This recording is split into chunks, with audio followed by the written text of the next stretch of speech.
Hello, welcome to another Versus Dyno video. Today, Triumph Toledo. I know, I thought it was a Seat as well. No, this is a 1973 Triumph Toledo 1.3. Now, I confess I don't know a huge amount about these cars, and I actually didn't know whether this was front or rear wheel drive. The rollers on here are two-wheel drive. You have to put on the driven wheels on the rollers. Makes sense. But I didn't know if it was the front or the back that went on.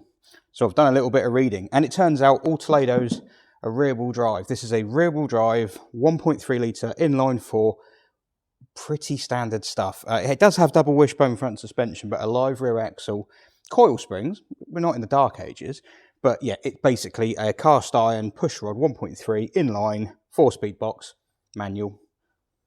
Pretty simple stuff. So yes, I've done some Triumph learning. I've done some learning about these cars. I had never driven one of these cars until this car came in, and I have to be honest, I quite like it.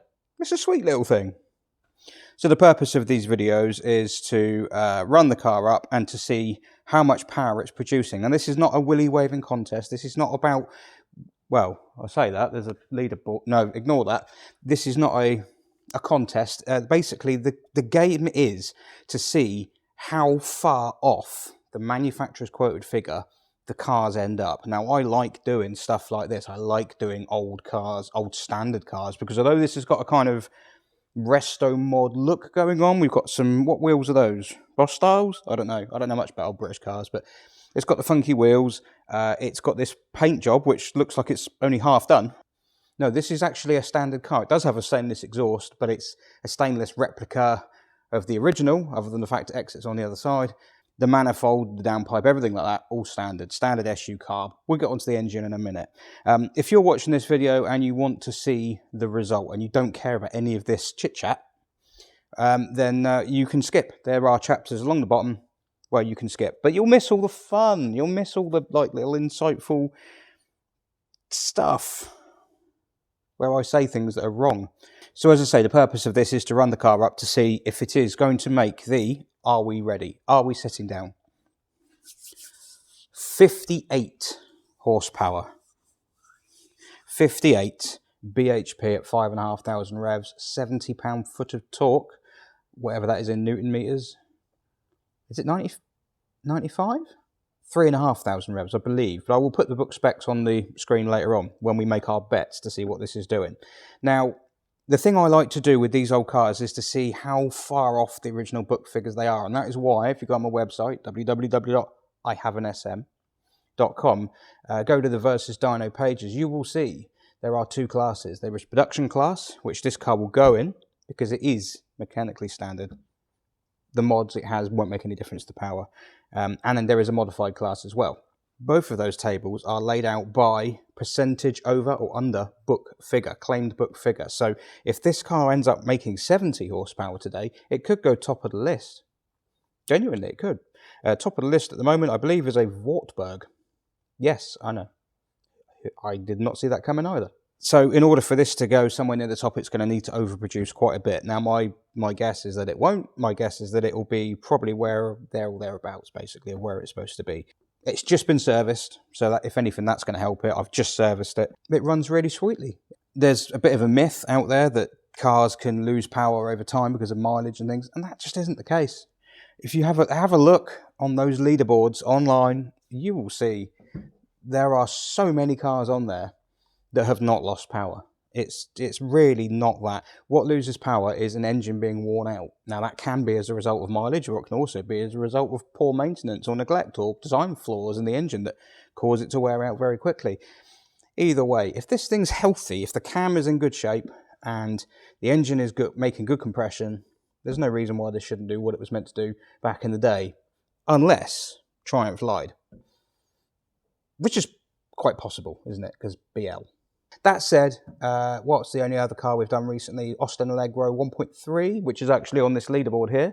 What did that make? 59. And it's supposed to make 58, only it had a A-Series Plus engine fitted to it. So it's lost power. Why do I remember these things? I'll have to see how much water comes flying out when I open this, because it's done nothing but rain here.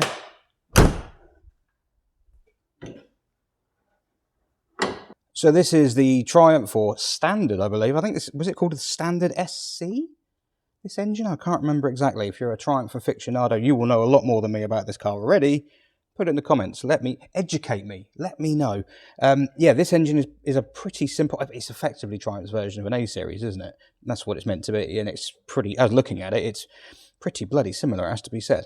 This is a cast iron lump. It is a 1296cc push rod engine. No overhead cam here. This is olden days. The fuel pump is down there, mechanical fuel pump. It has a new fuel filter fitted. The distributor cap is here, which I put the leads on the wrong way around this morning because even I make mistakes. So in terms of predictions, what say you? 58 horsepower is the book figure from this car, 5,500 revs. I have to be honest, on the road, I don't know how much it feels like it's got, but it ain't much because it's pretty bloody slow. But it seems to run very, very sweetly, and it is that kind of car. It's an old car from that era. They weren't fast. Nothing from that era was fast in this class. We think about 140,000 miles on this. I could be wrong because the speedo only goes up to 5 digits because I imagine they didn't think cars would last longer than 100,000 miles. Other than that, it's mechanically pretty good. Pretty good. It's had everything done. Oil, plugs, coolant's been changed, new fuel filter. It's making a good spark. It has good compression. It's not smoking. Place your bets. What do you reckon? Time for run 1.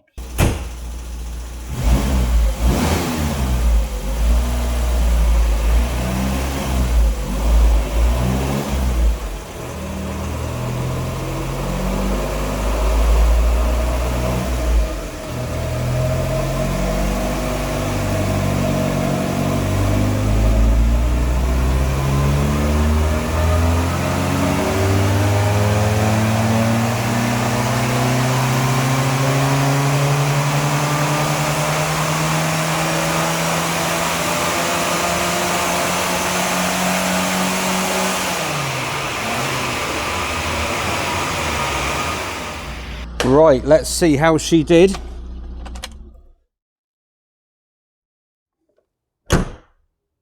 Oh, okay. Okay, so when I was I was guessing the revs, and that was quite good, wasn't it? I've got no rev counter, and I didn't have my glasses on, so I couldn't see the screen from where I was sat. But I was guessing the revs and thought, meh, it feels like it's not really doing much. I'm going to stop. Well, I mean, it was climbing. The peak was at about 5.3? 5.362. But things are not right. I noticed a little bit of soot, I think, out of the exhaust, and it's really frustrating that my AFR gauge reader thing isn't working because I could plug it in if it was and have a look. Strange, actually, because it runs so sweetly, and the plugs weren't. I changed the plugs. I mean, there's a picture of them. There you go. A slight variance in colour between them, but yeah, they weren't like fouled up or anything. If anything, I thought one of them looked a bit lean.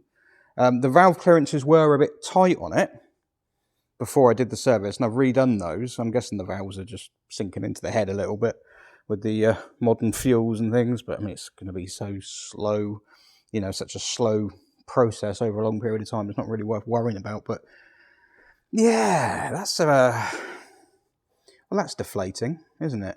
So 48.9 horsepower is the number we got there with 63 pound-foot at 2,500 revs. We are losing torque, and that's why we're losing power. This is meant to go across here and then tail off. So it's meant to be broader across here, but we're losing it up here. So there could be a number of things. There could be ignition timing. It could be fuel is probably okay, but it could be carburetor needs resetting.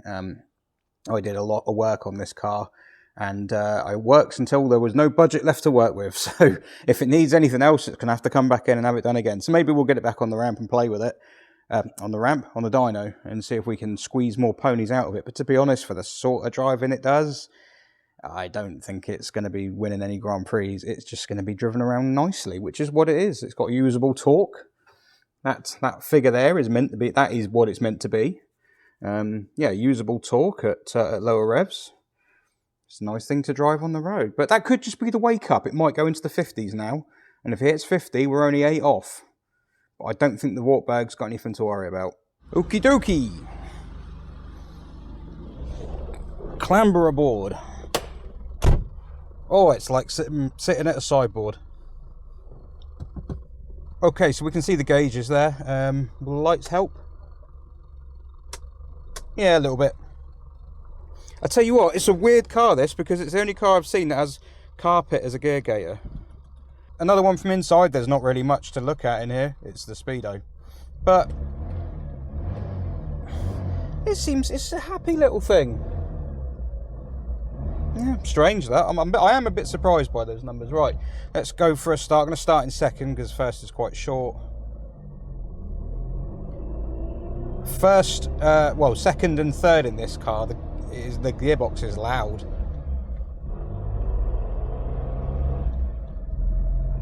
That's into fourth. Pinned it. The dyno is biting.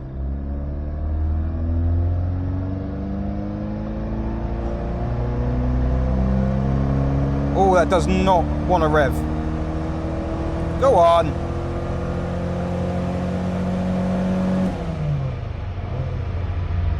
Go on, you can get in the 50s. Bless you. Ease her down. I'm surprised it's down on power a little bit, because this is the Superleggera version of the Triumph Toledo. Superleggera Black Edition Turbo RS Type R thing. But let's go and have a look at the numbers. I'm hoping it's better. I don't think it is.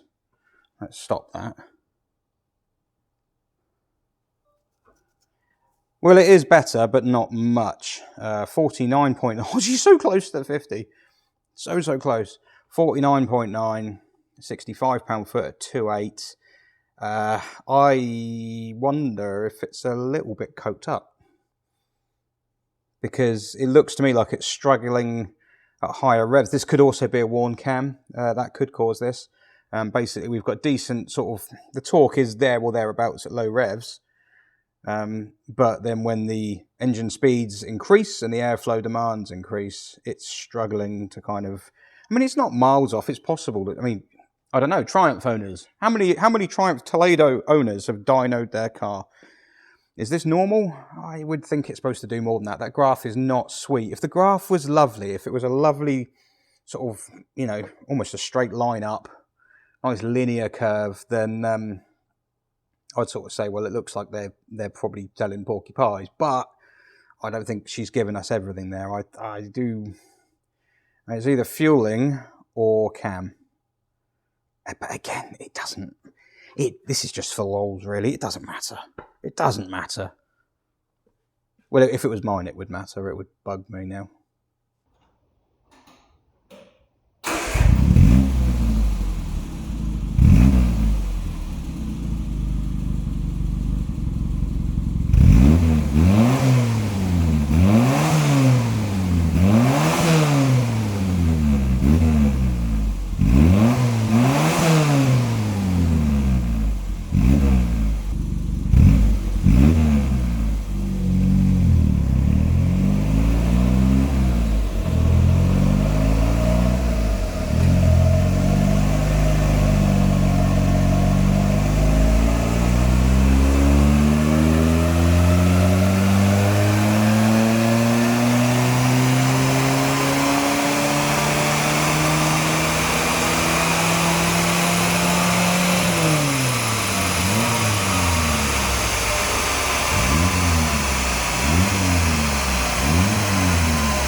That's interesting. Test 3. Look at the graph. I've changed nothing. Nothing at all. And the graph has suddenly improved a lot. That's quite something. The numbers, they've improved. We're in the 50s. Happy days. But we're not massively in the 50s. It still looks, well, no, this is good. That's a really good graph. I wonder if it's just coked up. Does it hit one of those, the standard comments, the comments you always get, does it need an Italian tune-up? Well, if that's not an Italian tune-up, what is? But, oh, maybe I'll do one more. I'll do one more, and if it does any better, I shall report back. It did. It did. because it's still doing it now. But bit of a dip there, otherwise a nice graph, just had a hiccup in it. I think it might just need a good thrash, if I'm honest. Or, well, no, it's going to need a decoke, isn't it? It's going to need the head pulling off and everything, all the coke cleaning out of it. But that's the wheel figure, the torque. Don't get excited. That's getting close to book figure. 51.2 it is. Well done, little car. Well, I'll say well done. It wasn't very good, but you survived. There we go. Triumph Toledo 1.3 on the dyno. And it survived. That's always a win. Let's see where it ends up in the leaderboard. So the Toledo finishes with an 11.72% loss over its 58 horsepower book figure. That means it's actually fallen behind Hubnut's GSA, which is embarrassing for it, as well as a 1997 Toyota MR2, which I don't remember dynoing at all, an Alfa Romeo 159 2.4 JTD, a Xantia Activa Turbo, which actually underperformed quite badly, and a Vauxhall Monaro CV8. But it does also mean that it beats a TVR Griffith, first time anyone's ever said that, a certain Citroen Berlingo, which did very badly at 14.44%, an Alfa Romeo 75 2-litre, the Volvo 360 GLT that went on a little while ago and didn't do very well, and somebody's Citroen C6. Don't know who that is. They're probably handsome though.